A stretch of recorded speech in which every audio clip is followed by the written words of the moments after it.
got the clean sheet of paper approach, and of course in there we needed something which would take part in touring car racing. There was then a lucky break, and really, although companies do clever planning, long-term financial assessment and whatever, you still need the lucky breaks to get motorsport things through within a big company. And Ed Blanche and Jim Capolongo, who were then the chairman and president of Ford of Europe, they felt they should go and see Cosworth Engineering and have a look at a Formula One engine, because at the time we were thinking about doing another engine for Formula One. So I went up to Cosworth with them. As we were walking through to see the Formula One test bed, we passed a Sierra engine on a bed with a cylinder head conversion on it. And we just casually said to Keith Duckworth, what is it? And he said, oh, it's a 16-valve conversion, which we think there's enough demand for us to put a few hundred into production as a performance part. Nothing more was said. We then went on to have a look at the Formula One engine, and then went for a ploughman's lunch just near to the Cosworth offices in Northampton. Nice summer's day, and over lunch I just happened to throw into the conversation, look, if we put that engine of yours, Keith, with the 16-valve and then turbocharge it, put it in a Sierra and produce 5,000, Rover won't win another touring car race, because at the time, bear in mind, Rover were very dominant. Now, of course, that wasn't the only thing that triggered off the car. There were already discussions between Cosworth and Ford about this particular engine. But the important thing about that immortal ploughman's lunch was it got the top people enthused about the product, and it got them on board when we were trying to fight the car through the system. We had to build 5,000 within a 12-month period for homologation, and there was hanging over us the possibility that we would be able to do a further 10%, i.e. 500, purely for racing. At the time, though, there was some debate on whether this would actually happen. So there we were, faced with the possibility of producing 5,000 cars. At the time, the TWR-built Rovers were battling with BMW and Volvo for European honours. Ford were nowhere, and for a company with such a motorsport pedigree, this hurt. Something needed to be done. The trouble was that Ford didn't have a suitable car. We decided the Sierra was the best product for touring car racing. The Capri we knew was dying, was not to be replaced. The Granada was a bit cumbersome, and the power to weight wouldn't have been suitable. To use an imported car for a high visibility sport like touring car racing would have perhaps presented the wrong image, so we decided it had to be Sierra.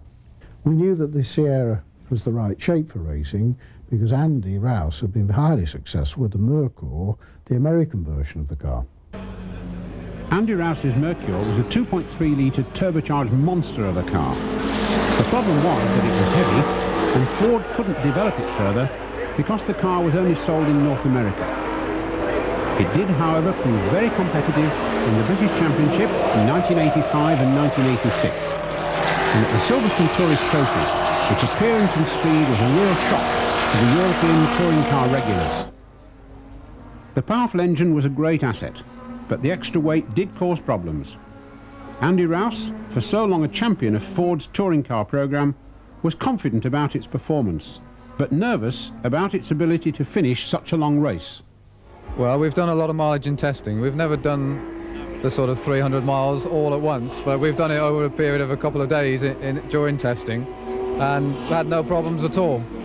We've done over 1,000 miles on one engine without any trouble. So engine reliability and generally the chassis and everything else, it's all very good. The one thing that might let us down is the tyres, really, the tyre compounds. We're working the tyres very, very hard to keep up the lap times, and that's the one thing that may give in, especially if the weather's hot. As it was, the car led from the start, until a sad early retirement caused not by the tyres, but by a broken front stub axle.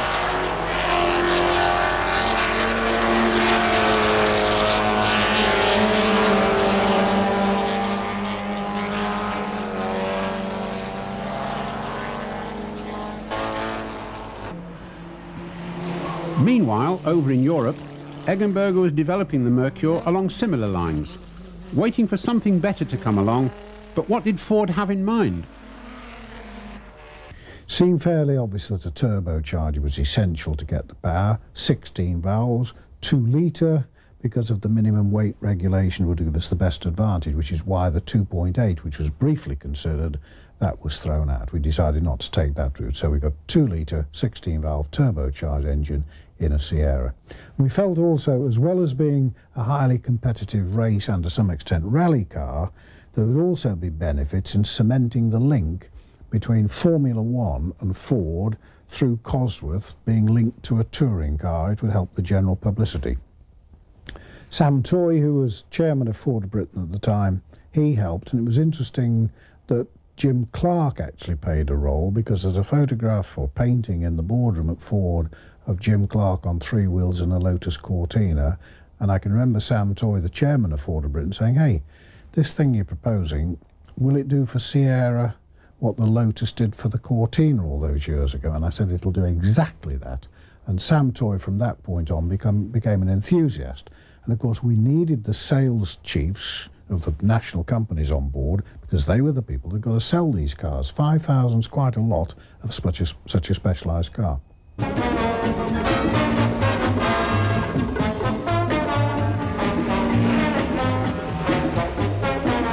At an average speed of almost 84 miles per hour, Jim Clark in a Cortina wins outright and takes a first in class, with the other Cortinas adding 2 and 3 and 4 to the classification. It was more than 20 years since the Lotus Cortina had made its mark on touring car racing. But such was the reputation of Colin Chapman and Jim Clark that the car achieved almost legendary status.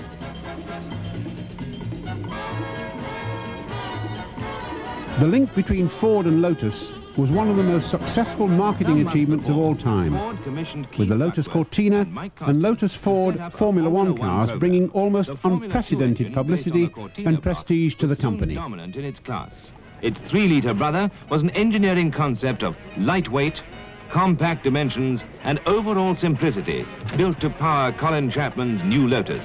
The short 3-litre V8 engine, cast in aluminium alloy and developing 410 brake horsepower, was an integral part of the whole car. It supported not only the rear suspension, but the monocoque body as well.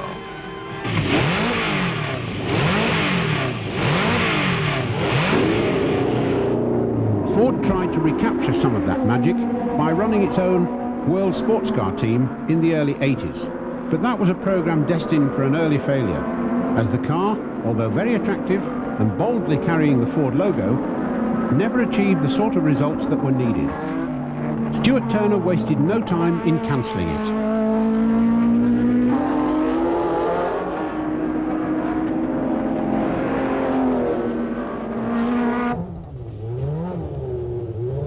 Now in the 80s, Ford was still strong in Formula One, but its links were more with Cosworth than with any one racing team. Recently, of course, it has been Benetton that has made the running for Ford in Formula One, and Ford was still keen to use that link of engineering excellence. Because we were rebuilding the motorsport programme, Motorsport lent 3 people to SVE under Rod Mansfield to help to engineer the car, and Mike Morton, who'd been involved with me way back in the RS 2000 days and the Escort Mexico days, he was involved as a key person in the product planning. As well as the product for the works teams, we knew there was a bank of people out there across Europe who wanted to be involved with Ford cars through the local national sales companies. So we decided to try hard to make the car user-friendly. We had a fairly complicated parts program. We ran seminars for mechanics, engineers and drivers to come to Boreham and learn about the car from our experts. We introduced a monthly newsletter where we told people who were running our cars exactly what had happened to the works cars, giving them suggestions on how they could improve theirs.